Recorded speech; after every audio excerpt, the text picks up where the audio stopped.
What would you do if the person you were trying to forget turned out to be the only one who ever truly saw you? This story is proof that some connections don't disappear with time, they just wait, and this story shows that the wait can absolutely be worth it.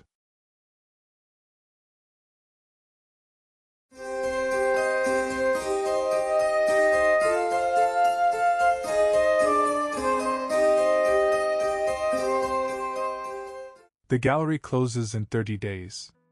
That is the first thing Nora Calloway sees when she arrives at Meridian on a grey Tuesday morning in Edinburgh, November 2019. The notice is taped to the inside of the glass door, slightly crooked, typed in a font that feels embarrassed about what it says. 30 days. After 11 years, 30 days is what Meridian gets. Nora is the head curator. She is also, at this moment, the only person in the building who knows the notice is there.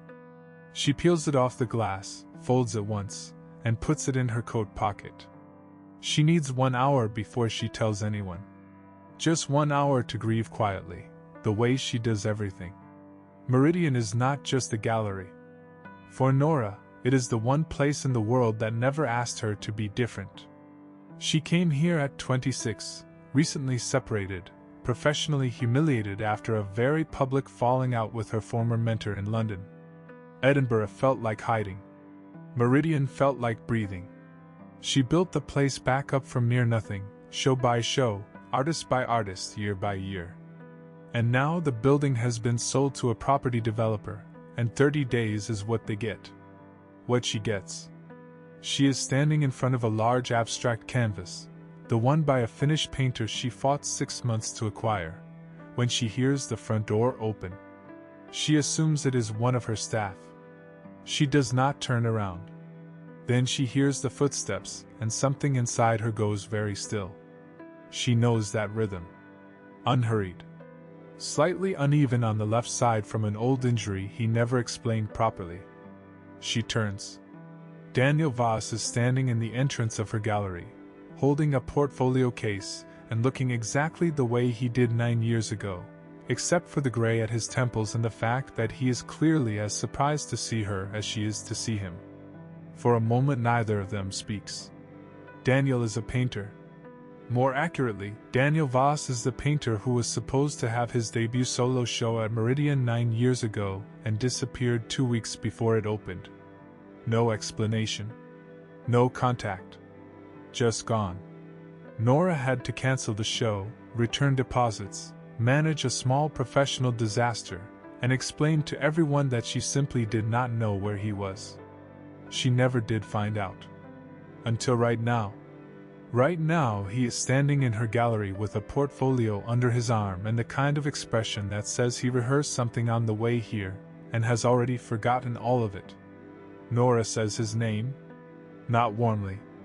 He says hers. He tells her he called ahead. She tells him whoever he spoke to did not mention it to her. There is a silence that has 9 years in it. He asks if she has a few minutes. She almost says no. She says yes. They sit in her small office at the back of the gallery, the one with the window that faces the courtyard where someone planted lavender that blooms every summer without anyone tending to it. Nora notices Daniel glance at that window. He used to say the lavender was the best thing about Edinburgh. She had almost forgotten that. He opens the portfolio. He has new work. 30 pieces, large format, oils on linen. They are extraordinary. She can see that immediately, the way you can hear a voice and know it is musical before a single note is fully formed. The work is different from what he was making 9 years ago. Darker. More interior. There is a recurring motif across many of the pieces, a shape she cannot immediately name, something between a doorway and a window, always slightly open, always with light on the other side. He tells her he wants to show at Meridian. He heard about the closing. He wants the final show to be his. Nora does not react the way she would have 10 minutes ago, before she saw him, before the work. She looks at the paintings for a long moment. Then she tells him she will think about it. He leaves his number. He leaves. She sits alone in her office and looks at the lavender through the window and feels something she does not have a clean word for. It is not anger. It is not relief. It is something that has been waiting in a room inside her for 9 years and has just been told it can finally come out. She gives him the show. Of course she does. Not because of history. Because the work deserves it. She tells herself this clearly, more than once, over the next several days as they begin working together on the installation plan. Daniel is at the gallery every morning. He is quiet in that particular way that is not uncomfortable, the way some people can be silent, and it does not feel like absence. He asks her opinion on the sequencing of the pieces. He listens when she answers. He notices that she always has coffee in a green ceramic mug, and one afternoon he shows up with a second green mug from the ceramic shop down the street because her original one chipped and she had not replaced it. He does not make anything of the gesture. That is what gets her. Not the gesture. The fact that he made nothing of it. She starts to let herself be curious about him again. And curiosity, for Nora Calloway, is dangerous. Because when she is curious about someone, she opens doors she usually keeps shut. She starts asking questions. How he has been. Where the new work came from. What the 9 years looked like. He answers her. Slowly. Honestly. He does not perform the answers. His mother had a stroke 8 years ago. He went back to Zurich, where he was raised, to care for her.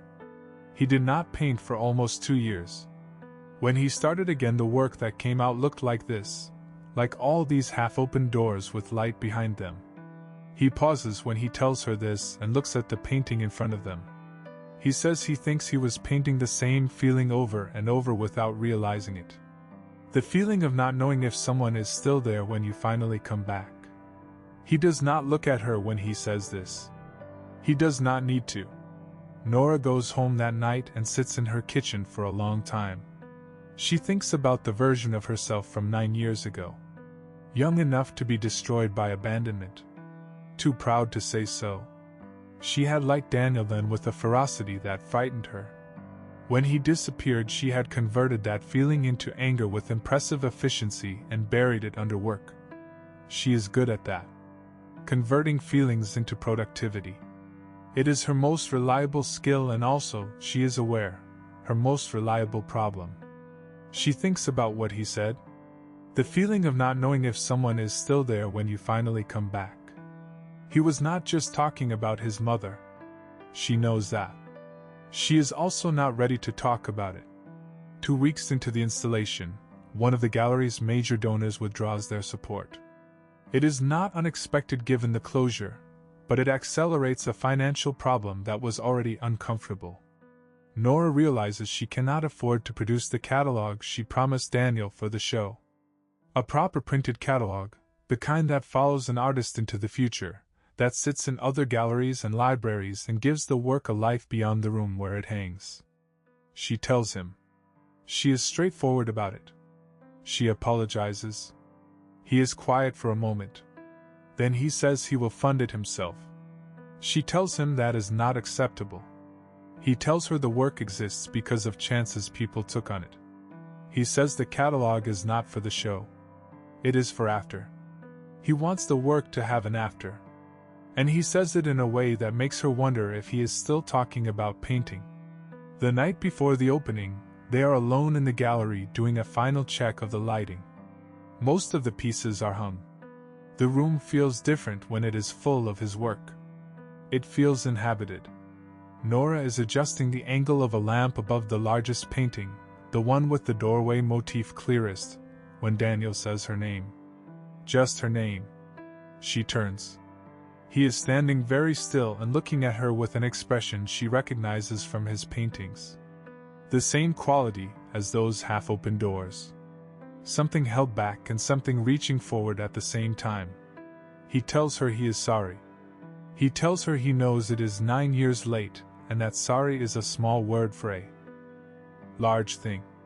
He tells her he was afraid. Not just of leaving. of what it meant that leaving her specifically felt like the hardest part of going. She does not say anything immediately. She has learned, in 11 years of curating, that the first response to something true should never be rushed. Then she tells him that she was afraid too. That she turned his disappearance into a reason to stay closed. That she got good at her job in part by getting very bad at letting anyone close. That the lavender in the courtyard has been blooming every year, and she has been watching it from this exact office window, and sometimes she thought about him, and then made herself stop. He takes one step toward her. She does not step back. The opening the next evening is the most attended event Meridian has seen in 5 years. The work stops people. Nora watches faces change in front of the paintings. She knows this feeling, the specific satisfaction of putting the right work in front of the right eyes. But tonight there is something else in it. Something personal. At the end of the night, after the last guest has gone, Daniel finds her in the courtyard. The lavender is long finished for the season, but you can still smell something of it in the cold air. He asks if she knows what she will do after the gallery closes. She tells him she has been offered a position in Amsterdam. A larger institution. A real step forward professionally. She has not accepted it yet. He asks why. She says she was waiting to see how the last 30 days felt before deciding what came next. He is quiet for a moment. Then he tells her his studio in Zurich has more space than he uses. That he has been thinking about doing something with the extra rooms. That Amsterdam is not far from Zurich if you are willing to be on a train for a few hours on weekends. He does not ask her anything directly. He just makes the shape of a possible future and leaves it there, open on one side, light coming through. She looks at him for a long moment. She thinks about all the times she chose safety over the things she actually wanted. She thinks about 11 years of lavender, and green mugs and half-open doors and paintings she did not know were about her. She tells him she thinks she could probably be on a train for a few hours on weekends. They stay in the courtyard a little longer. They are not holding hands yet. But they are standing close enough that their shoulders are touching, and neither of them moves away, and the cold Edinburgh air smells faintly of something almost blooming. Meridian closes on the last day of November. The catalogue goes to print a week later. On the cover, Nora's curatorial note describes the recurring doorway motif as an image of chosen return. Of the particular courage it takes to come back to the thing you almost let yourself lose. She writes it in one draft. She does not revise a single word. In January, she accepts the position in Amsterdam. In February, Daniel takes the first train,